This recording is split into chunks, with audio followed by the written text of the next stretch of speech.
மதுக்கடைகள் வந்து தமிழக அரசு வந்து முயற்சிக்கு வராங்க. 734வது தடவை இதுக்கு பதில் சொல்ல போறேன் கேளுங்க. அந்த ரெஸ்டோ பாருங்கிறது பொறுமையில நீங்க பேசுறீங்க லேபர் அப்படின்னு குற்றச்சாட்டு அவன் இவன் அப்படிங்கிற மாதிரி கலந்துக்கிட்டு நடிச்சுக்கிட்டு இருக்காரு பிரேமலதா விஜயகாந்த் உங்க மாதிரி ஒரு குற்றச்சாட்டு. நான் வந்து அமைச்சரா இல்லாம சொல்லட்டுமா ஒண்ணு சார்? இப்போ திண்டுக்கல் பூதமரத்து பட்டியல பார்த்தீங்கன்னா ஆதி திராவிடர் துறைக்கு சொந்தமான நிலத்தை வந்து ஒரு திமுக கிளை செயலாளர் அவர் வந்து ஆக்கிரமிப்பு பண்ணி தொடர்ந்து வந்து அவரே வந்து வட்டாட்சியர் எல்லா கையெழுத்து போட்டு தொடர்ந்து இப்போ வரையில விட்டுக்கிட்டு இருக்காரு. கையில் தவறே போட்டாரு. அவரே கையெழுத்து போறாரு. இதுக்கு அதிகாரிகள் ஆமா சார் எல்லாமே வந்து சுமார் 300க்கும் மேற்பட்ட பிளாட்டுகள் ரிட்டையர்ட் ஆகி போறாங்க தாசில்தார். அவங்க இறந்த தாசில்தார் அவங்க பேர்ல வந்து ஒரு போர்ஜரி பட்டா கொடுக்குறாங்க. அது மீண்டும் வந்து பத்திரப்பதிவு இங்க வருது அப்படிங்கிறாங்க சார். மீண்டும் அது என்னன்னு பரவாயில்ல, சொன்னதுக்காக அதை நீங்க செக் பண்ணுங்க. அது யாருன்னு சொல்லி அதே மாதிரி அவரே வந்து அங்க அறநிலையத்துறைக்கு சொந்தமான 2 ஏக்கரையும் ஆக்கிரமிப்பு பண்ணி வச்சிருக்காரு சார். அதோட மதிப்பு சுமார் 20. அவர் பேருனா? அவர் பேர் குணசேகரன். கிளை செயலாளர் திமுக. தயவு செஞ்சு அதை பண்ணாதீங்க. பண்ணீங்கன்னா இப்ப கடும் நடவடிக்கை உள்ளாவீங்க. பாத்துக்கலாம்.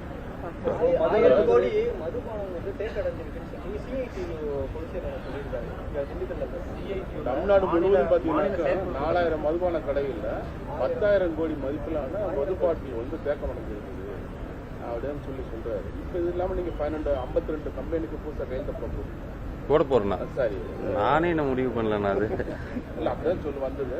ஏற்கனவே வந்து அவங்க என்ன சொல்ல வர்றாருன்னு கேட்டீங்கன்னா, மதுப்பிரியர்கள் விரும்பக்கூடிய சரக்கு தான் அவங்க கேட்கறாங்க, அதை தான் நாங்கள் கொடுக்க வேண்டிய சூழ்நிலை வருது. இந்த மாதிரி அதிகமாக வரக்கூடியது ஸ்டாக் எல்லாமே ஸ்டாக்காக தான் இருக்குது. 3 மாசம் முடிஞ்சா அது ஆட்டோமேட்டிக் திருப்பி ஆகிடும். அது இப்போ 10,000 கோடி பக்கம் தேக்கமாக இருக்கு. அதை பற்றி 3 மாசம் முடிஞ்சதெல்லாம் ரிட்டர்ன் எடுக்கிறதுக்கு ஸ்டார்ட் பண்ணியிருக்கோம். இது வந்து இந்த 2 மாசத்துல நடந்ததில்ல. கடந்த ஆட்சி காலங்களில் அவங்க வந்து சில கம்பெனி கிட்ட இருந்து வாங்கினது தான். அதான் சொன்னமே, தமிழக அரசு வந்து இப்போ முடிவு பண்ணியிருக்கிறது என்னன்னா, கன்சியூமர் என்ன நினைக்கிறாங்களோ அது எந்த பொருளாக இருந்தாலும் சரி, ஒரு வாங்குபவரோட என்ன நினைக்கிறாங்களோ அந்த பொருளை வாங்கணுங்கிற அடிப்படையில் தான் டாஸ்மாக் நிர்வாகம் செயல்பட்டு இருக்கு. அதன்படி தான் வந்து பர்ச்சேஸுக்கான அந்த ப்ராசஸ் நடைமுறைகளை மாற்றிருக்கும். நீங்க 52 கம்பெனியோட புதுசா ஒப்பந்தம் போட போறோம். எனக்கே தெரியாதுங்கிறப்ப நீங்க 52 கம்பெனில எப்படின்னா இப்ப பாத்தீங்கன்னா சில்லிங்க வந்து நீங்க எல்லாம் கண்ட்ரோல் பண்ணிருக்கோம்னு சொல்றீங்க. சிறுமலையில வந்து சில்லிங் விற்கிறாங்கன்னு சொல்லி 7 இடத்துல விற்கிறாங்கன்னு சொல்லி போன வாரம் கலெக்டர்கிட்ட வந்து பொதுமக்கள் வந்து பெட்டிஷன் கொடுத்துருக்காங்க. இதே மாதிரி பார்த்தீங்கன்னா நல்லக்கோட்டை தொகுதியிலுமே இந்த திண்டுக்கல்ல சில்லிங் விற்கிறவங்களுக்கு எல்லாம் ஒன்னு சொல்லிக்கிறேன். எனக்கு நான் வரும்போது சில இடத்துல சொன்னாங்க, அந்த என்ன ஊரு சொன்னீங்க? நிலக்கோட்டையில அந்த ஜல்லிப்பட்டி போன்ற பகுதிகள் எல்லாம் அதெல்லாம் வந்து எங்கிட்ட சொன்னாங்க. நீங்க எல்லாம் என்ன நினைக்கிறாங்கன்னா, ஒரு தடவை பிடிச்சா அதுக்கப்புறம் விட்டுருவாங்க, நம்ம பெயில உடனே வந்துடலாம், திருப்பி பண்ணலாம்னு நினைச்சிருக்காதீங்க. அந்த பாட்டில் எங்க வாங்குறீங்கிறத அதை ஸ்கேன் பண்ணி அந்த லொகேஷன் எந்த கடையில இருந்து போயிருக்கு, எந்த டிப்போல இருந்து போயிருக்குன்னு அடுத்த கட்டத்தை எடுக்க போறோம். ஸோ அப்படி எடுக்கும்போது அது உங்களுக்கு மட்டும் கிடையாது, அந்த ஒட்டுமொத்த உங்களுக்கு கொடுத்தாங்க பாருங்க அவங்களுக்கு வரைக்கும் பிரச்சனை நடக்கும். அதனால மேக்சிமம் சில்லிங் கம்மியாகும். அது பண்ணக்கூடாதுன்னு தாழ்மையா கேட்டுக்கிறேன், கடுமையாகவும் கேட்டுக்கிறேன். சிறுமலையில வித்துக்கிட்டு தான் இருக்கிறாங்க. அவங்க இத்தனைக்கு என்ன கேட்டீங்கன்னா, எஸ்பி கூட வந்து ஒரு 10 நாளைக்கு முன்னாடி அங்க புறக்காவலன் ஓபன் பண்ணாரு. புறக்காவலின் பக்கத்திலே வந்து சில்லிங் வித்துட்டு இருக்காங்க. தப்பு அதுதானா? போலீஸ் இல்ல, அது வந்து என்கிட்ட சொன்னாங்க. இந்த மாதிரி நான் வரும்போது இப்ப திண்டுக்கலுக்கு இறங்கும் போதே வந்து சொன்னாங்க. எம்எல்ஏ கூட சில ஒரு ஊர்களை பெயர் சொல்லி சொன்னாரு. அதான் சொன்னாரு. நான் வந்து எஸ்பிகிட்ட அதை சொல்லியிருக்கேன். அந்த பகுதிக்கு உடனடியாக நீங்கள் ஆய்வு பண்ணிருக்கேன். எஸ்ஆர்எம்டியும் சொல்லியிருக்கேன், டிஎம்டியும் சொல்லியிருக்கிறேன். அதெல்லாம் வந்து நம்ம இப்போ நான் தங்கியிருந்த ரூம்லேயே வச்சு ஃபர்ஸ்ட் அந்த டிஸ்கஷன் முடிச்சுட்டு தான் இங்கே வந்தேன். இந்த என்னோட சார்ந்த துறையில் தப்பு நடக்கக்கூடாதுங்கிறதுல உறுதியாக இருக்கு. அரசு இருக்கக்கூடிய மதுபானங்களுக்கு தர ஆய்வு பண்ணக்கூடிய ஒரு கூடமுடியும் தமிழகத்தில் கிடையாது. அரசு மதுபானங்களுக்கு உண்டான கடைகள் ஒரு கடைகளையும் கிடையாது. அரசு மதுபானத்துக்கான சொந்தமா எல்லாமே பிரைவேட்ல தான் இருக்குது. பிரைவேட்ல வாடகைக்கு தான் இருக்கிறாங்க. சுரேஷ் சொந்த கடை தான் இல்ல ஐயா, மாநில செயலர் சட்டத்திருக்காங்க. இந்த மாதிரி பிரைவேட் சொந்தமா கடை கட்டணுமா? ஆமா, கடைகள் எதுவுமே கிடையாது. இல்ல அது வந்து இருக்கு. அது வந்து நீங்க அப்படி வந்து இப்போ 42% நினைக்கிறேன். ஐ திங்க் அவ்வளவுதான் ஆல்கஹால் இருக்கணும்னு சொல்லியிருக்கு. அது 42% இருக்காங்கிறத செக் பண்றதுக்கு லேப் எல்லாம் இருக்கு. அதான் உணவகங்களுடைய மதுக்கடைகள் வந்து தமிழக அரசு வந்து முயற்சிட்டு வராங்க. 734வது தடவை இதுக்கு பதில் சொல்ல போறேன் கேளுங்க. அந்த ரெஸ்டோ பாருங்கிறது ஒரு டிஸ்கஷன்ல இருந்தது. நீங்க அப்படி நினைக்காதீங்க. அப்புறம் திடீர்னு தனியார் மையம்ங்கிறதும் டிஸ்கஷன்ல இருந்தது. அப்போ தனியார் மையத்தை விவாதிக்கிறீங்களான்னா ஆமா, நாங்க இந்த துறையை சரி பண்றதுக்கான முயற்சிகளை இறங்கி இருக்கோம். ஆனா மக்கள் வேண்டான்னு சொல்ற விஷயம் எந்த விஷயத்தையும் இந்த அரசு செய்யாது. இந்த துறையை மாண்புமிகு முதலமைச்சர் என்கிட்ட சொல்லும் போது சொன்ன ஒரே விஷயம் என்னன்னா, இந்த துறையில நிறைய லீக்கேஜ் இருக்கு. இது வந்து கொஞ்சம் நெஞ்ச பணம் இல்லை. இந்த பணம் அரசு பணத்திலிருந்தும் நிறைய எடுத்துட்டாங்க. கன்சியூமர்ட்ட இருந்து 10 ரூபா 5 ரூபாங்கிற பேர்ல நிறைய பணம் போயிருச்சு. அதனால இதெல்லாம் தடுக்கணும் அப்படின்னு என்கிட்ட சொன்னாரு. அந்த வேலைகள் நடந்துட்டு இருக்கு. அந்த வேலைகள் செய்யும் போது இந்த மாதிரி விவாதங்கள் கலந்துரையாடல்கள்லாம் நிச்சயம் வரதான் செய்யும். அரசு மதுபான கடை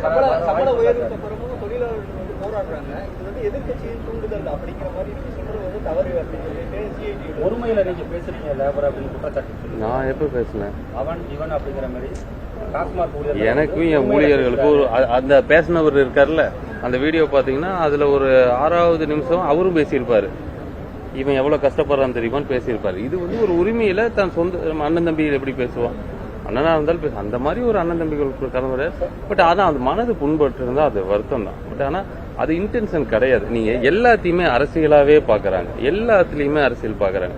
இந்த உண்மையை சொன்னா மாண்புமிகு முதலமைச்சர் சொன்ன மாதிரி அவரோட வழியில இந்த துறையில ஒரு ரூபா யாரையுமே திருட விட மாட்டோம். இன்னும் நீங்க 1000 போராட்டம் அந்த ஊழியர்களோட பின்னாடி நின்றுகிட்டு அந்த ஊழியர்களோட அந்த முகமூடியை போட்டு ஏமாத்தி நீங்க என்ன பண்ணாலும் உங்களை ஒரு ரூபா திருட விடவே மாட்டோம். அதுல உறுதியா இருக்கும்.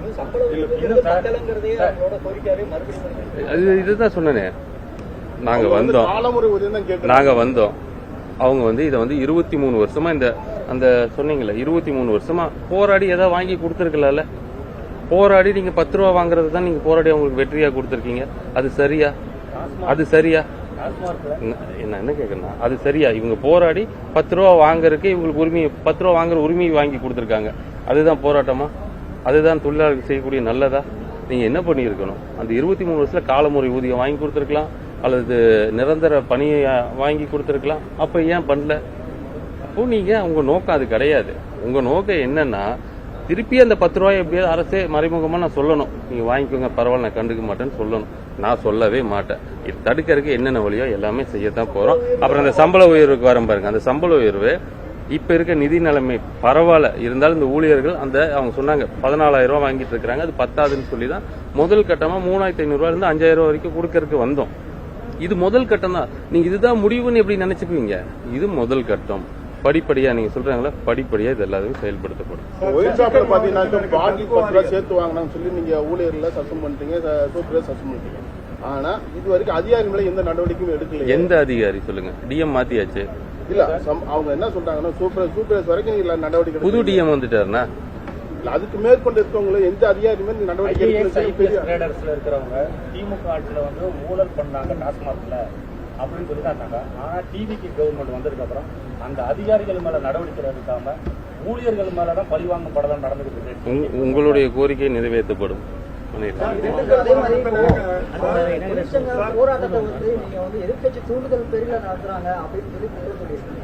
அதை வந்து என்னுடைய ஊழியர் போராட்டத்தை வந்து கொச்சைப்படுத்துறீங்க அப்படின்ற மாதிரி சொல்லியிருக்காங்க. ஜனநாயக நாட்டில் போராடுறதுக்கு எல்லாருக்குமே உரிமை உண்டு. அந்த நோக்கத்தை தான் பார்க்கறோம். அந்த நோக்கம் என்ன? உங்க நோக்கம் என்ன? 10 ரூபா வாங்கிக்கணும்னு சொல்றதா? அது சரியா? அவங்க சம்பள உயர்வு தான் கேட்கறாங்க, பணி நிரந்தரம் கேட்கறாங்க. அதான் 23 சம்பள உயர்வு பணி நிரந்தரம 23 வருஷமா கேட்டுட்டு தான் இருந்தாங்க. ஒரு போராட்டம் இருக்கும், அது முடிஞ்சிடும். சரிங்களா? அப்படி இருக்கும். இந்த தடவை ஏன் அழுத்தமா வருதுன்னா, அப்ப அவங்க கொடுத்த தீர்வு அந்த 10 ரூபா. அதுதான் அந்த தொழிலாளர் கொடுத்து. நான் நினைக்கிறதும் மாண்புமிகு முதலமைச்சர் நினைக்கிறதும், இங்க எந்த இடத்துல இந்த சிஸ்டம்ல எந்த இடத்துலயுமே கரப்ஷன் இருக்கக்கூடாதுன்னு நினைக்கிறோம். சோ இது சரி பண்ணும்போது சில கஷ்டங்கள் இருக்கத்தான் செய்யும். அதை தாங்கி வரும்போது தான் ஒரு நல்ல தீர்வு வரும்.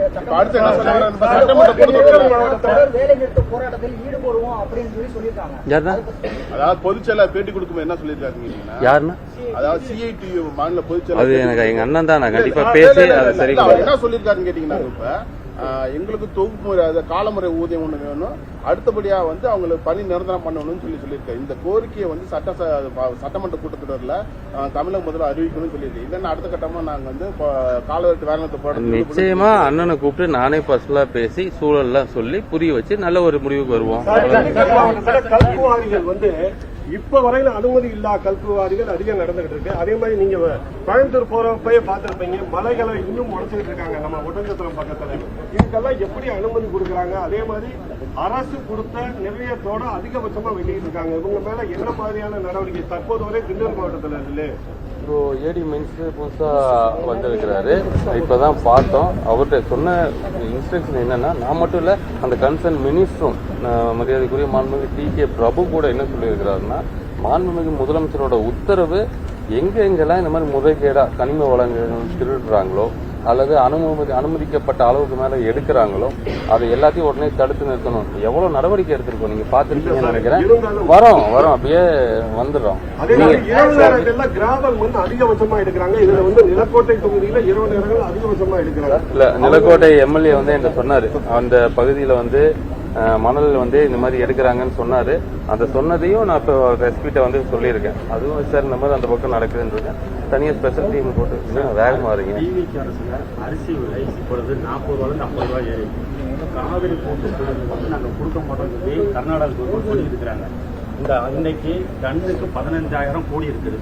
இந்த நிலைமையில மதுவிலக்குத்துறை அமைச்சர் வந்து படம் பார்த்துக்கிட்டு அழுதுகிட்டு நடிச்சுக்கிட்டு இருக்காரு. பிரேமலதா விஜயகாந்த் உங்க மேல ஒரு குற்றச்சாட்டு சொல்லியிருக்காங்க. அரிசி விலை சொல்லியிருக்காங்களா? அன்னைக்கு சொல்லியிருக்காங்க, பேட்டி கொடுத்துருக்காங்க. இந்த மாதிரி கவர்மெண்ட்ல வந்து மக்களுடைய அடிப்படையான அரிசி விலை இருக்கு. ஆனா இவரு போய் படம் பார்த்துட்டு அழுதுட்டு மீன்ஸ் போட்டுருக்காருன்னு உங்க மேல குற்றச்சாட்டு. இதே மாதிரி நீட் எக்ஸாம்க்காக மக்கள் போராட்டி இருக்காங்க. இந்த நேரத்தில் இந்த படத்தை பார்த்துட்டு அமைச்சர்ல யாருமே சட்டமன்றம் இல்ல. நான் வந்து அமைச்சரா இல்லாம சொல்லட்டுமா ஒண்ணு? இன்னொருத்தர் உதாரணம் காட்டினா அது நல்லா இருக்காதுன்னு சொல்றேன். இது ஒவ்வொருத்தருக்குள்ள ஒரு உணர்வு. 30 வருஷமா சின்ன பையன்ல இருந்து இங்க எத்தனையோ பேர் வந்து தளபதி ரசிகர்களா இருப்பாங்க. சின்ன பையன்ல இருந்து பார்த்துட்டு வளர்ந்துட்டு வந்தவங்க இன்னைக்கு உண்மையால அமைச்சர் தான். அமைச்சரவை ஏற்று ஒரு 2 மாசம் ஆச்சு. இப்ப கடைசியா பார்க்கும்போது எங்களுக்குள்ள ஒரு உணர்வுன்னா, ஒவ்வொரு வருஷமும் ஒரு தடவை திரையில பார்க்கக்கூடிய ஒரு முகம், எல்லாருக்குள்ளேயும் ஒரு குழந்தைத்தன்மை இருக்கும். இல்ல இருக்காதுன்னு நினைக்கிறீங்களா? எல்லாருக்குள்ளேயும் ஒரு ரசிக தன்மை இருக்கும். அப்படி ரசிச்சதே என் தலைவரை நான் இப்பவும் சொல்றேன், தளபதி எங்களுக்கு என்னைக்கும் தளபதி தான். எனக்கு அறிமுகமாகும் போது திரையில பார்த்து பழகின முகம், இனி அந்த திரையில இனிமேல் வரமாட்டார்னு நினைக்கும் போது அது, ஆனா அது எப்படி எனக்கு வீடியோ எடுத்தாங்கன்னு எனக்கு தெரியல. பட் என்னை அறியாம வந்ததுதான். இது அறியாம வரதெல்லாம் நம்ம ஒரு பெரிய விவாத பொருளை என்ன பிரயோஜனம் இப்ப நாட்டுக்கு இதுல இதை பத்தி விவாதிக்கலாம்.